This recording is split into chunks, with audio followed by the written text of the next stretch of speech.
Chers amis téléspectateurs de Delta Santé, je vous salue au nom du Seigneur Jésus-Christ. Je suis Bakoya des messages des derniers temps, un ministère interdénominationnel dont le but est de réveiller la sainteté qui dort au sein des assemblées chrétiennes et de préparer le peuple de Dieu dans l'urgence pour le retour imminent de notre glorieux Seigneur Jésus-Christ.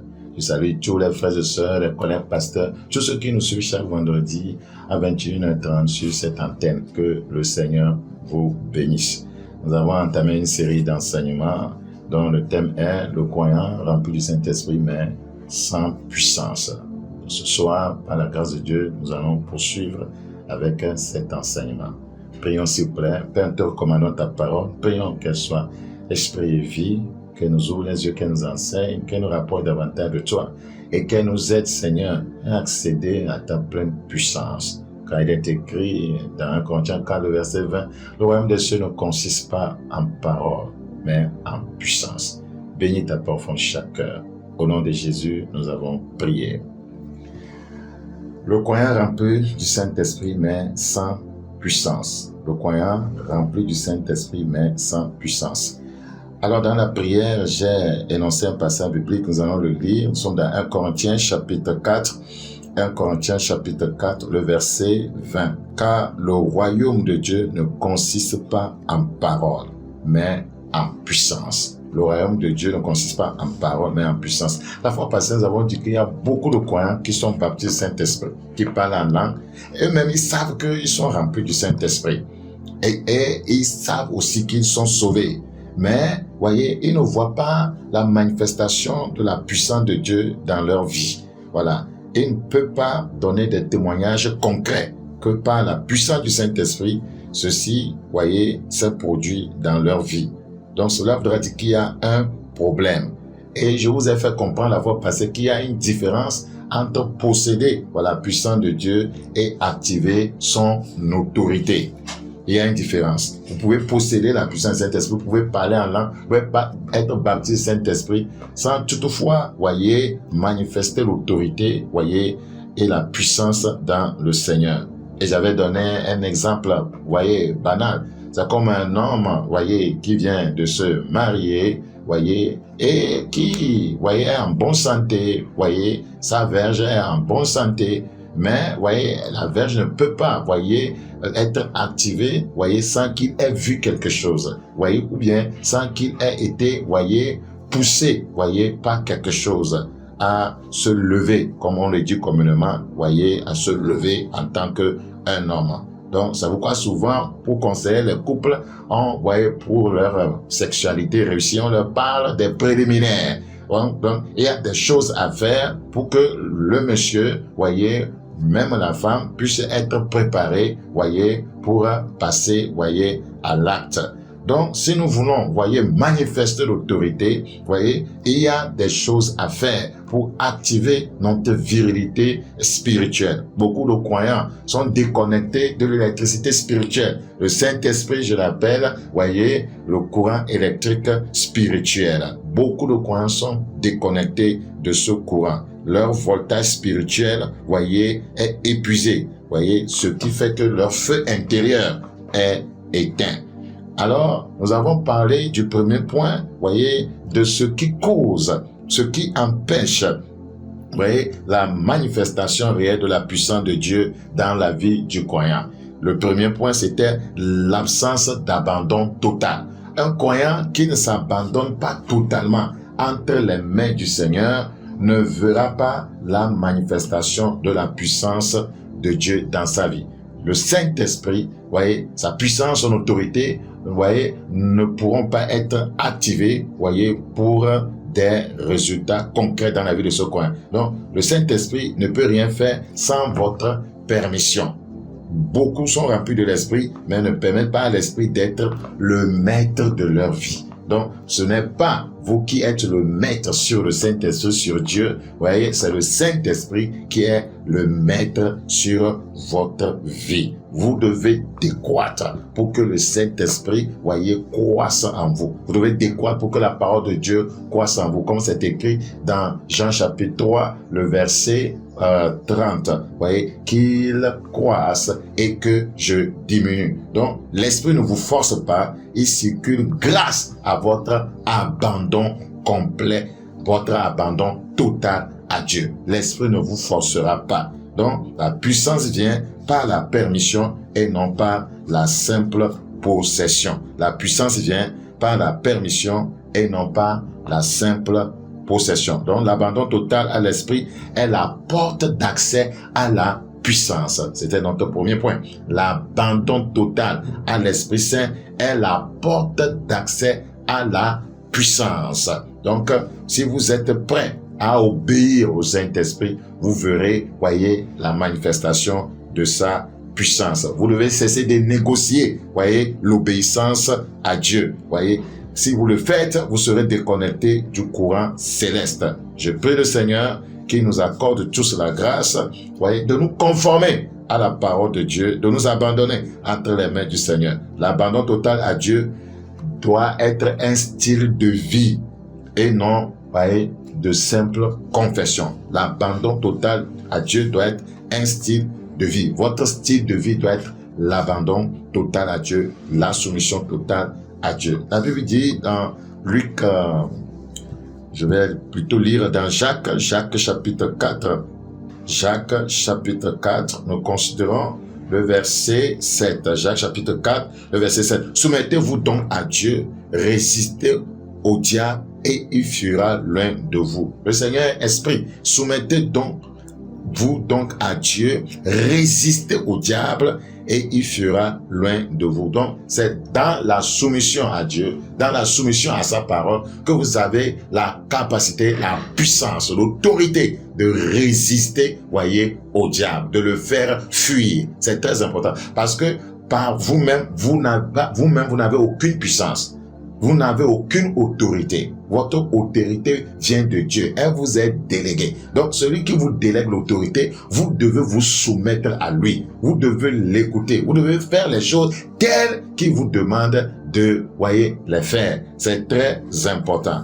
Nous allons considérer, voyez, ce soir, le deuxième point. Voyez, la deuxième chose qui empêche la puissance de Dieu de se manifester, de se libérer pleinement dans la vie du croyant. Il s'agit de quoi? Il s'agit de l'ignorance de votre identité spirituelle. L'ignorance de votre identité spirituelle. Si vous ignorez votre identité spirituelle, ce que vous êtes en lui, vous ne pourrez jamais manifester sa puissance. Donc, la puissance exige une profonde conscience de soi. Je reprends, la puissance, voyez, exige une profonde conscience de soi. Vous devez être conscient de ce que vous êtes en lui, de votre identité dans le Seigneur. Si vous ne savez pas ce que vous êtes en lui, vous allez vivre sous la peur.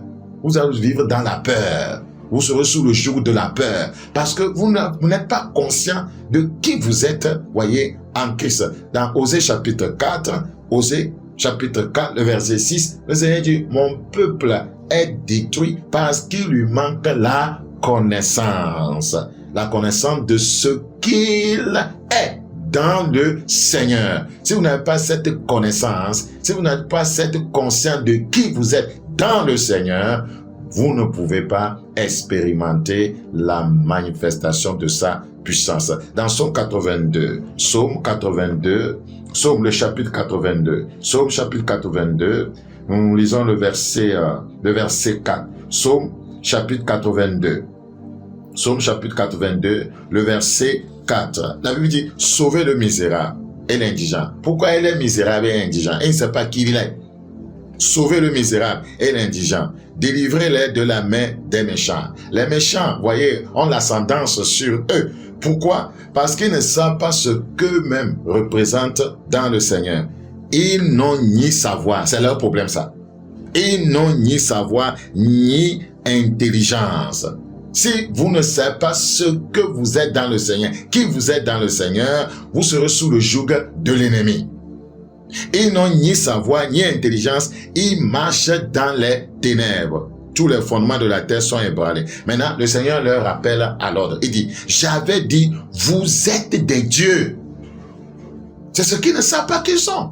Vous êtes des dieux. Vous êtes tous des fils du Très-Haut. Donc, la puissance exige une profonde conscience de soi. Vous ne pouvez pas fonctionner dans une réalité que vous ne comprenez pas. Vous ne pouvez pas fonctionner dans une réalité que vous ne comprenez pas. C'est très important. Donc, lorsque vous ignorez qui vous êtes, vous vivez en dessous de votre héritage divin.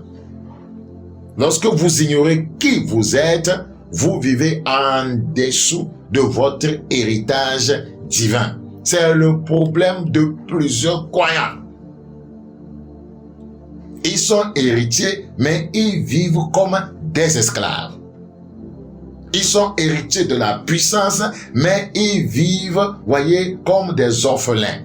Ils sont héritiers de la puissance, mais ils vivent dans la faiblesse. C'est pourquoi dans Joël, le Seigneur disait que le faible dise, je suis fort. Si je ne me trompe pas, Joël 3:10. Que le faible dise, je suis fort. C'est très important. Notez cette assertion. Voyez, lorsque vous ignorez qui vous êtes, vous vivez en dessous de votre héritage divin. Dans 1 Pierre chapitre 2. 1 Pierre chapitre 2. Nous devons beaucoup plus prendre le temps en tant que leader pour enseigner au peuple de Dieu ce qu'ils sont dans le Seigneur, ce que Jésus leur a fait. Et non leur, voyez, enseigner Satan. Et non leur montrer, voyez, la puissance de Satan. Satan est ceci, les sorciers sont comme ça, les satanistes sont ceci. Ouais, si vous savez qui vous êtes en Christ, quelles que soient les œuvres des ténèbres, vous les vaincrez. C'est très important. On a tellement enseigné les gens sur ce qu'est Satan que les croyants même vivent dans la peur, oubliant ce qu'ils sont dans le Seigneur. Ce n'est pas normal. Ce n'est pas normal. 1 Pierre chapitre 2. Ouvre ta Bible dans 1 Pierre chapitre 2. 1 Pierre chapitre 2, nous considérons le verset 9. 1 Pierre chapitre 2, le verset 9. Il est écrit, vous au contraire. Frère, toi au contraire. Vous êtes une race élue. Est-ce que tu le sais? Un sacerdoce royal. Une nation sainte. C'est ce que tu es en lui. Un peuple acquis. Afin que vous annonciez les vertus de celui qui vous a appelé des ténèbres à son admirable lumière. Si tu ne sais pas que c'est ce que tu es, tu ne peux pas manifester sa puissance. C'est un roi qui parle avec autorité. Celui qui ne sait pas qui est roi et ne peut pas activer son autorité. Les croyants vivent comme des esclaves. Ils vivent leur vie chrétienne en suppliant. Il y a des choses qui sont appelées, voyez, à réaliser juste en exerçant leur autorité. Mais la plupart de leurs prières, Seigneur s'il te plaît, Seigneur s'il te plaît, Seigneur tu vois ceci, Seigneur j'ai tel problème, Seigneur on m'attaque, Seigneur je souffre. Voyez, un roi exerce son autorité quand il est défié, quand il a des challenges. C'est tellement important. Dans Apocalypse chapitre 5, Apocalypse chapitre 5, le verset 9. Apocalypse chapitre 5. Apocalypse chapitre 5, le verset 9. La Bible dit, au verset 9, et il chantait un cantique nouveau en disant, tu es digne de prendre le livre et d'en ouvrir les sceaux, car tu as été immolé. Et tu as racheté pour Dieu par ton sang des hommes de toute tribu, de toute langue, de tout peuple et de toute nation. Tu as fait d'eux. Est-ce que tu sais ce que le Seigneur a fait de toi? Tu as fait d'eux un royaume, des prêtres et des rois, et des sacrificateurs pour notre Dieu. Et ils régneront sur la terre. et ils régneront sur la terre. Donc, l'ignorance de notre identité spirituelle, voyez, est ce qui nous empêche de manifester sa puissance. Premièrement, voyez, c'est le manque d'abandon total à Dieu, l'absence d'abandon total à Dieu, l'absence de soumission totale au Saint-Esprit. Deuxièmement, c'est l'ignorance de notre identité spirituelle. Si je sais, voyez, si j'arrive à m'abandonner totalement entre les mains du Seigneur et je connais mon identité dans le Seigneur, je vais manifester sa puissance. Je vais manifester sa puissance. Sa puissance. Donc, plusieurs ne savent pas et ne comprennent pas ce qu'ils sont. Ce qu'ils portent. Tu dois savoir premièrement ce que tu es, ce que tu portes, ce qu'il a fait de toi. Il faut être conscient de cela. La conscience de ce qu'on est très important pour manifester la puissance, pour libérer la puissance de Dieu. Donc, vous devez savoir que vous êtes plus que sauvé. Il faut que tu le saches. Vous êtes plus que sauvé. La vie chrétienne, ce n'est pas seulement Seigneur, pardonne mes péchés, Seigneur, protège-moi du péché, aide-moi à mener une vie de sainteté. Ça ne s'arrête pas là. Vous êtes plus que sauvé. Vous êtes assis avec Christ dans les lieux célestes. C'est votre nouvelle position. Et vous êtes très loin de Satan. Plus élevé que lui. La Bible, voyez, en parlant de Christ, disait qu'il est plus élevé que les cieux. En lui, je suis plus élevé que l'ennemi. Je suis plus élevé que ses œuvres.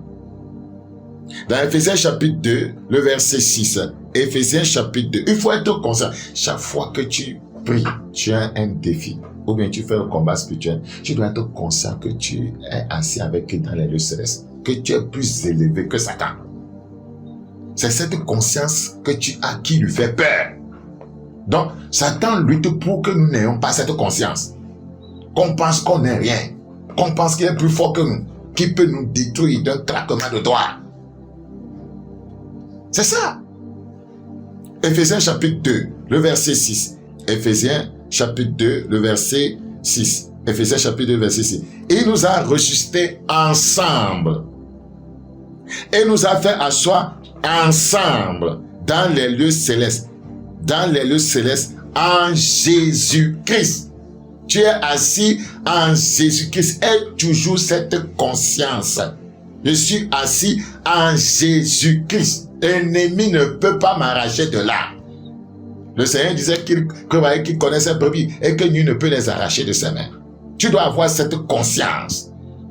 Le monde ne peut pas m'arracher. La tentation ne peut pas m'arracher. Les défis ne peuvent pas m'arracher.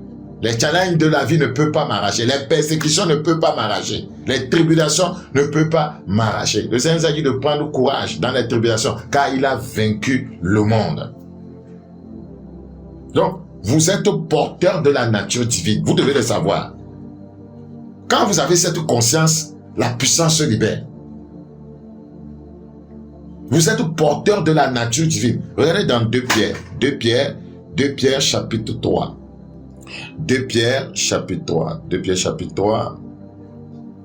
Nous considérons le verset 4. 2 Pierre chapitre 3, le verset 4. 2 Pierre chapitre 3. Je prie le Seigneur qui nous aide afin que nous puissions, chacun d'entre nous, savoir ce que nous sommes en lui. 2 Pierre chapitre 1, le verset 3. 2 Pierre 1, 3. Comme sa divine puissance nous a donné tout ce qui contribue à la vie et à la piété, au moyen de la connaissance de celui qui nous a appelés par sa propre gloire et par sa vertu, lesquels nous assurent de sa part les plus grandes et les plus précieuses promesses, afin que par elles vous deveniez participant de la nature divine. Tu es participant de la nature divine. Une fois que tu t'éloignes du péché, en fuyant la corruption qui existe dans le monde par la convoitise, tu n'es pas seulement quelqu'un qui est sauvé. Tu as sa nature divine. Tu es plus que sauvé. tu es plus que sauvé. Donc, le Saint-Esprit, l'Esprit de Dieu, voyez, est en toi. Tu as été oint par le Saint-Esprit. Le Saint-Esprit demeure en toi. Tu dois croire à cela. Regarde avec moi dans 1 Corinthiens chapitre 3. 1 Corinthiens chapitre 3. 1 Corinthiens chapitre 3, nous considérons le verset 16. 1 Corinthiens chapitre 3, le verset 16. Ne savez-vous pas que vous êtes le temple de Dieu et que l'Esprit de Dieu demeure en vous? Tu dois avoir cette conscience-là. Regarde comment, voyez, Paul s'exprime ici. Ne savez-vous pas? Il faut le savoir. Il faut avoir cette connaissance. Être conscient de cette connaissance, de ce qu'on est. Ne savez-vous pas que vous êtes le temple de Dieu?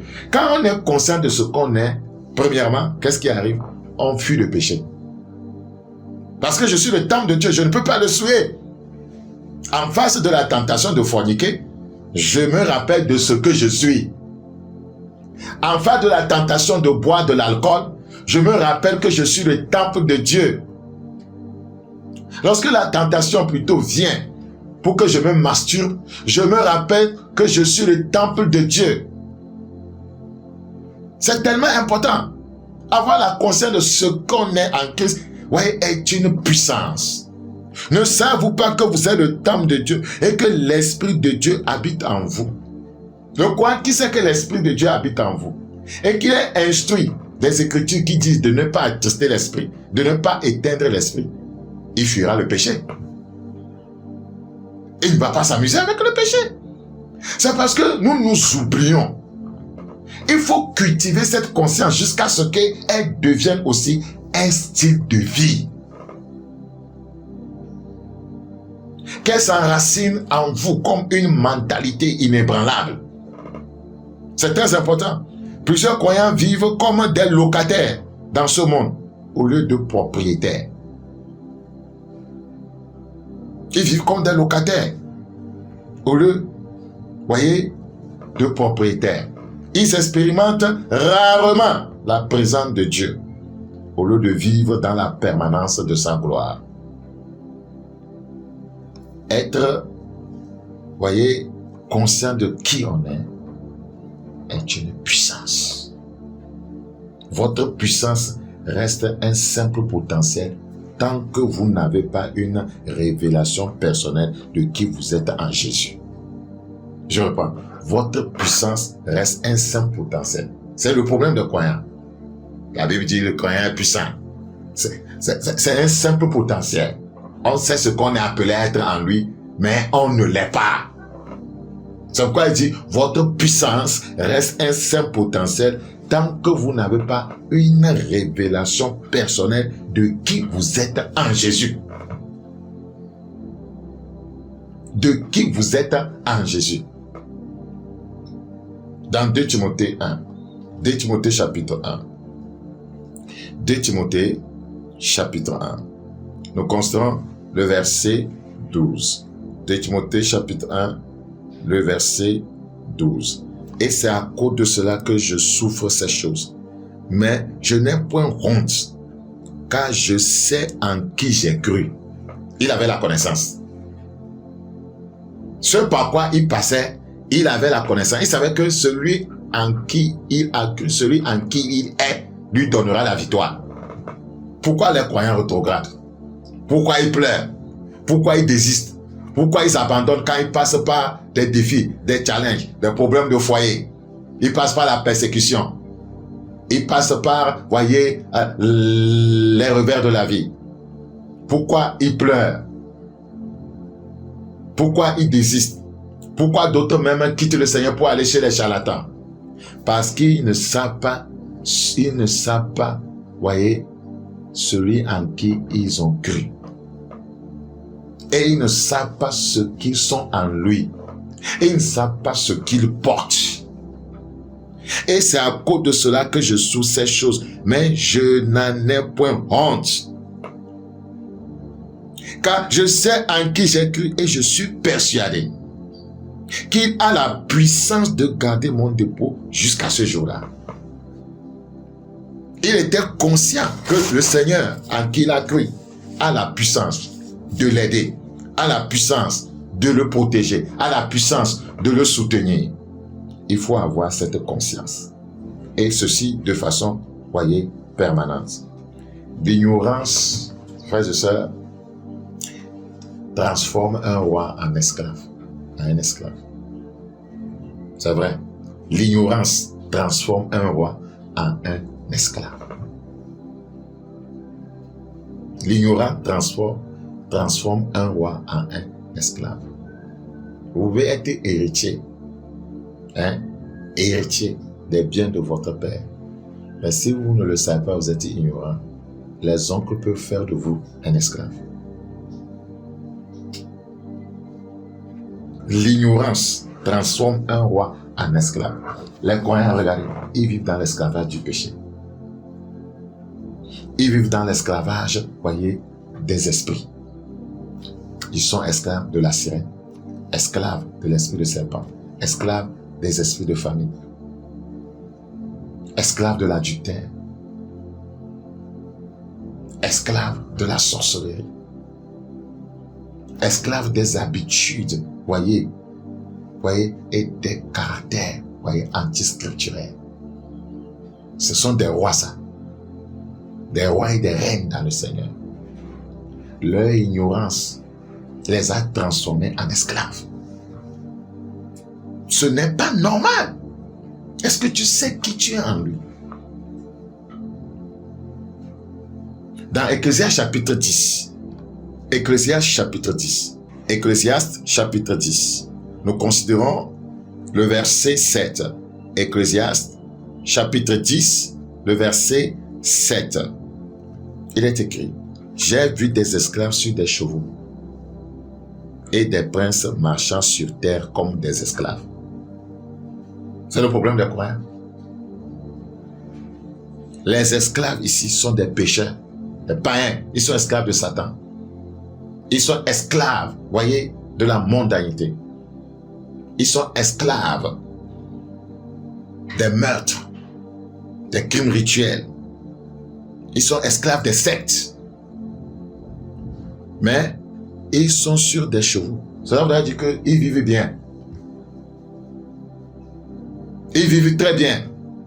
Et c'est eux maintenant qui contrôlent et gouvernent les princes, les rois, que sont les croyants.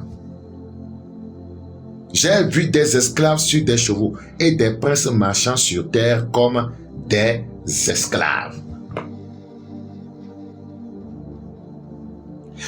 Si nous remontons au verset 6, la folie occupe des postes très élevés. Ce sont des païens, c'est eux qui vivent dans la folie. Ce sont des pécheurs, c'est eux qui vivent dans la folie. Et des riches sont assis dans l'abaissement. La Bible dit que de riches que Christ était, il s'est appauvri pour nous rendre riches. C'est nous les riches. Mais la Bible dit, nous sommes assis dans l'abaissement. Les croyants sont assis dans l'abaissement. Ce n'est même pas seulement sur le plan financier, mais aussi sur le plan spirituel. Les croyants sont dans l'abaissement. C'est pourquoi je dis, l'ignorance transforme un roi en un esclave. L'ignorance transforme un roi en un esclave. Ne sois plus ignorant de ton identité spirituelle. Ne sois plus ignorant de ton identité en Christ Jésus. Un chrétien ignorant son identité en Christ mendiera constamment ce que le ciel a réservé pour lui. Je reprends. Un croyant ignorant, ou bien qui est ignorant de son identité en Christ, mendiera constamment ce que le ciel a en réserve pour lui. C'est la vérité.